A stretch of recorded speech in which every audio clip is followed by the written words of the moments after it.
G'day. Sorry I haven't been on here for a couple of days.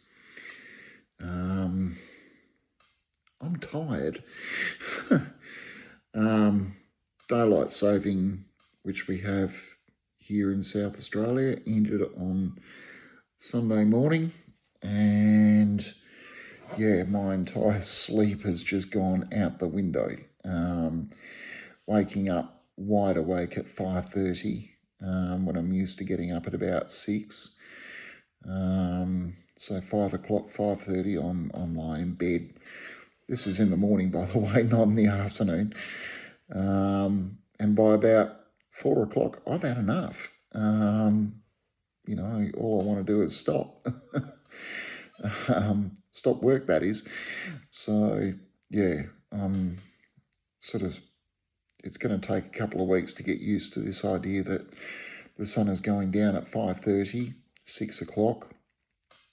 And it probably hasn't helped that it's been raining most of this week. So, yeah, I probably won't be out bush this weekend. I'll probably pop out there quickly just to check on camp, make sure everything's good. But otherwise, I won't be staying out there. I've got a house to clean. I've been putting it off. And I'm over it. I need to clean. So that's what I'll be doing this weekend. So sorry, won't be too many photos of bush, out bush. You might get a couple, but that's about it. There won't be any sunrises. But that's all right. I think it's meant to rain most of Saturday. Tomorrow is Friday where I am. So I'm recording this at about 8:15 on Thursday night. So, as for this week, just back to work, normal stuff. Got all the drawings done that I measured up in Adelaide last Thursday. So they're all with the client now. So just checking over them, making sure they're good.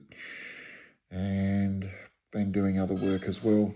One of the first things I do when I normally come back from being out for a few days is I recharge everything. So the drone is recharged, the torches are all recharged, my little GoPro is recharged, the water bottles that I used while I was out there are all refilled, all ready to go.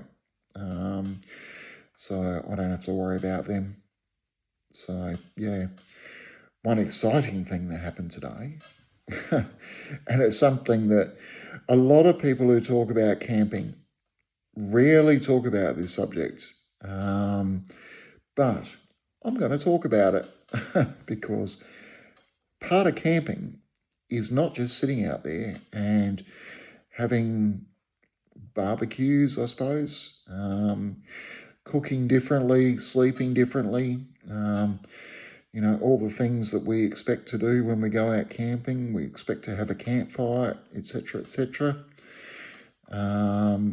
All these things that we do out there that we don't do at home. One of the lovely things about here, and especially when it's raining, is at some point every human on this planet needs to do it number 1 or number 2. And we all know what that means. Number 1's for us blokes, pretty damn easy. Go behind a bush, and trust me, there's plenty of bushes out there. Number 2's are a little bit different. So this is a weird video, I know. But yeah, number 2's out there, there are no toilets. None.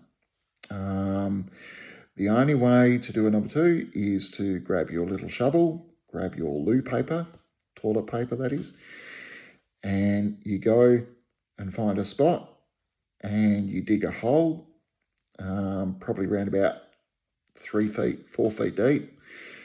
You do your business, you wipe your bum, and the toilet paper goes in the hole, and then you refill it.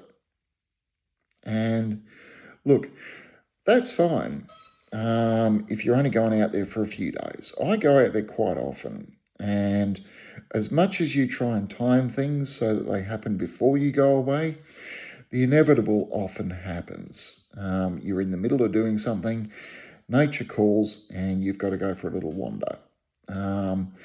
So one of the things I've been sort of thinking about is, how do I do this a little bit better? So I've spent probably the better part of the last 2 to 3 weeks trying to find a camp chair. Now, I've already got a camp chair. I've got 2 of them out there.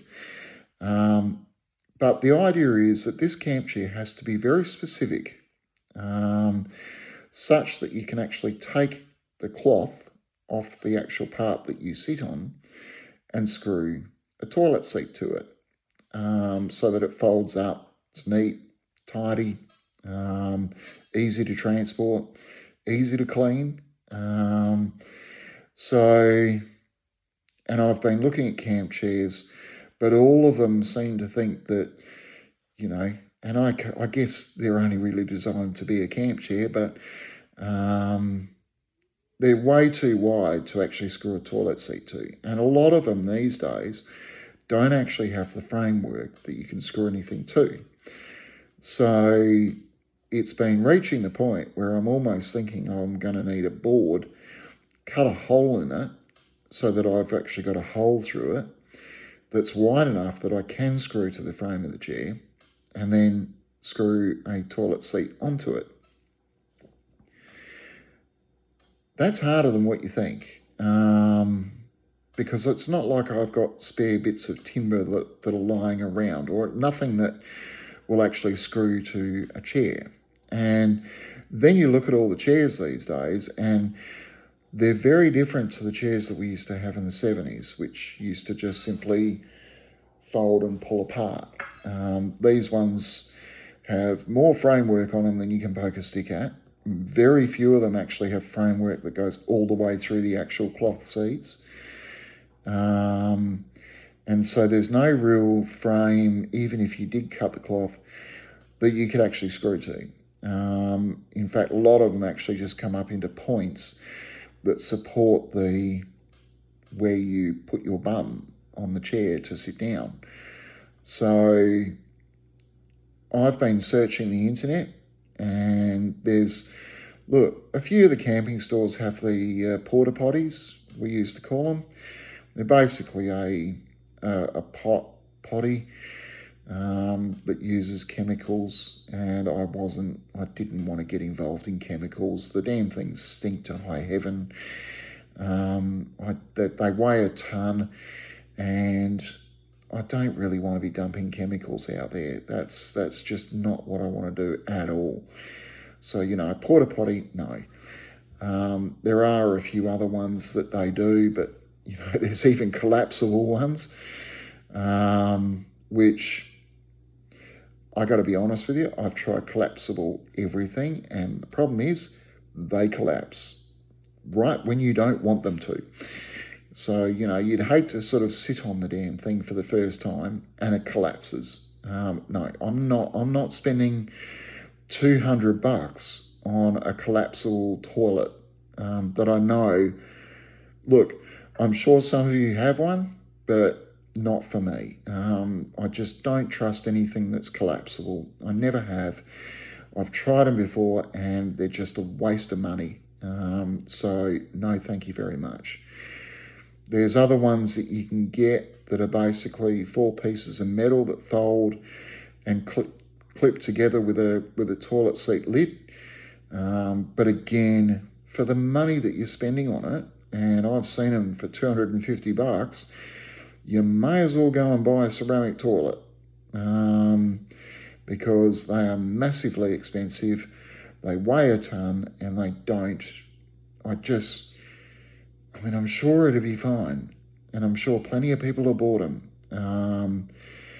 but I'm not convinced. Again, so and I don't want to buy something only to find out it doesn't work, especially for that sort of money, because that's a lot of money wasted. So, but then today I sort of thought, I'll have another go. So I jumped online, and Hey presto, there it was. A fold-out chair that has a back on it. It already has a toilet seat on it. And for $50. So guess what? I bought it. I mean, I don't know. I'm old-fashioned in a lot of ways in that, you know, I don't buy clothing online unless I can actually go in there and actually feel it, touch it, try it on, etc., etc. I don't really like buying things sight unseen. I mean, I'm sure, they've got pretty pictures, they've got dimensions all over it. It's all there. But I've seen all the Temu YouTube videos, you know, where you think you're going to get a torch and it's a toy. Or, you know, you buy something that looks like my GoPro, right, on a stand. That's what I use to do the starlight. That's what I use to take the starlight photos.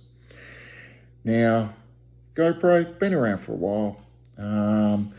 But you know, you could see that on Temu and it might be $50. And you get it, and it looks like this when you get it, but there's no electronics in it. That part there is just a brick. It doesn't do anything. You know, so I would much prefer to go in there and actually into a store and feel it and touch it, especially if you're spending a bit of money. But this was $50, and I figure a camp chair was probably going to cost around about $50 or $60 anyway. The piece of timber, I mean, you know, you can't exactly just buy something which is going to fit a chair. So, you know, you've got to buy the length of it and then cut it down to size. So then what do you do with the other bit of timber? Sure, you could keep it in the shed just in case. But of course, it ends up sitting there for the next 30 years and you don't actually use it for anything. And that would probably cost around about $100 the way timber prices are going. The toilet seat's pretty cheap, $20, just a plastic one. Doesn't have to be ceramic, doesn't have to be fancy, just has to sit on a chair. And at the end of the day, it's going to live out bush. So, you know, it's going to get wet. It's going to get dusty, sandy. You know, it's not going to be like the toilet at home where we fastidiously clean the thing every week, you know, or every so often. So yeah, it just has to be cheap. So I figured for $50, yeah, I'll give it a go and see what it's like. And yeah, so that's going to rock up on, I don't even know what month it is, May, April, January, February, March, April. Yeah, April. April 15 apparently. So we'll see what happens. And yeah, then it's a matter of digging a very deep hole, not just 3 or 4 feet.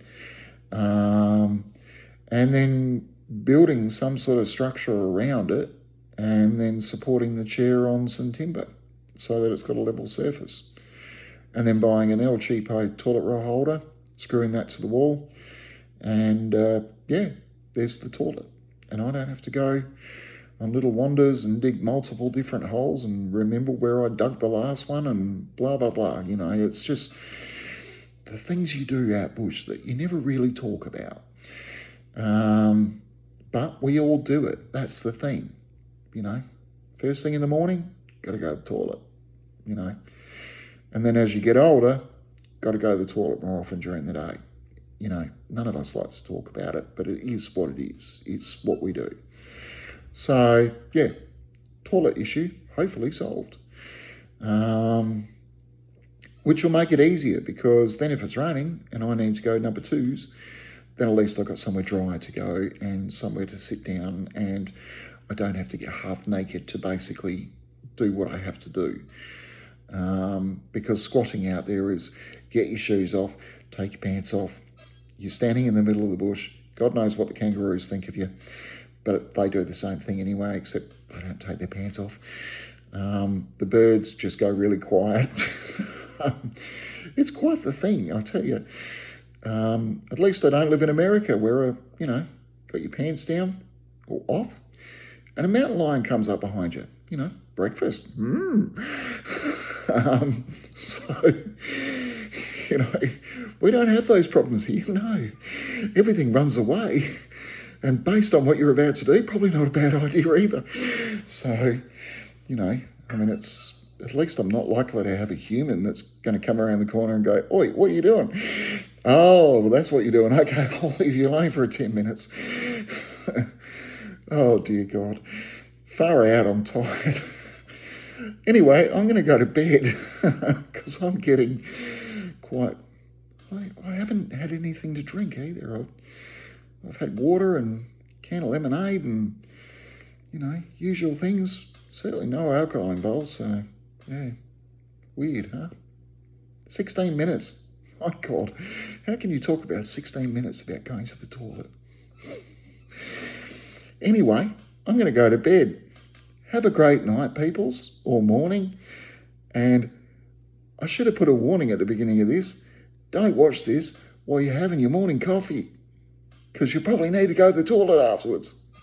See ya.